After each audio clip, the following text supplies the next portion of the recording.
Fordën, sidomos është folur shumë? Sepse Fordo është një kështjell natyrore gur, është mali është komplet me gur deri kur është aty poshtë. Dhe që kur e kanë ndërtuar iranianët, të tre këto impiante, po në mënyrë të veçantë Fordën, ata e kanë ditur që do vit dita që dikush do shkojë t'i bombardoj.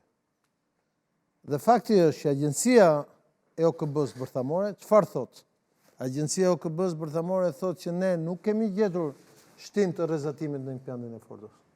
Pra goditjet kanë qenë shumë forta, kanë shkatruar gjithçka që është jashtë, i shohim me sy edhe vrimat edhe krateret që janë hapur dhe që kanë hyrë raketat, por nuk kemi asnjë garanci që programi është asgjësuar.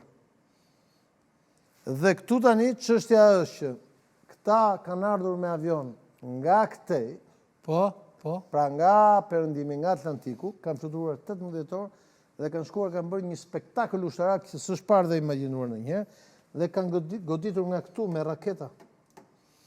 Kanë goditur edhe me raketa Tomahawk, disa raketa. Me raketa Tomahawk nga nëndecet. Pra, çështja është që ne kemi parë një spektakël luftarak në 2 orë, por kjo gjë mund vazhdojë të shikohet edhe në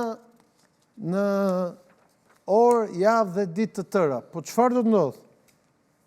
Nëse Irani vërtet atë kërcënimin që ka bërë që mund të përdorin bombat pista me akte terroriste në vendet që na sulmojnë, ç'do të ndodhë?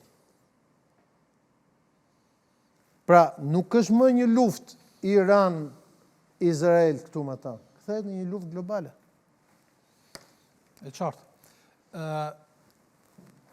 Cili do të jetë efekti, pra qoftë i bombardimit të këtyre 3 impianteve bërthamore, por edhe i kundërsulmit të Irakut në stabilitetin e vendeve të rajonit. Pra aty e kemi Arabinë Saudite, e kemi Irakun, flitet edhe për disa sulme në bazat amerikane në Irak.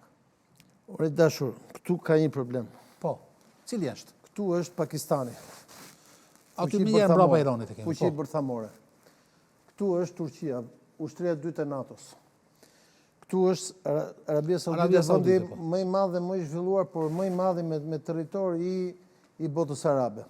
Dhe këtu ma ta në kratë të Izraelit është Egjipti, që është gjithashtu vendi më i madh arab, por edhe afrikan në veri të kontinentit të Afrikës.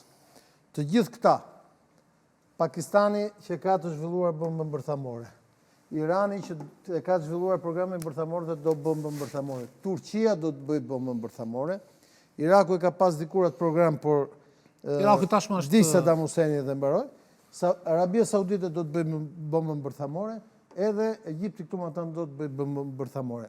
I gjithë ky territor është sa 1/4 e Amerikës dhe duan gjithë pajisën me bombë bërthamore. Kupton për çfarë po flasim?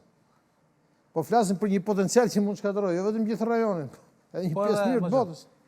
Edhe Turqia ka filluar me projektin e saj bërthamor. Po sigurisht më, sepse aty afër në se çfarë ndodh, momentin që këta shohin që një vend i vogël si Izraeli shkon dhe bëhet aleat me Amerikën,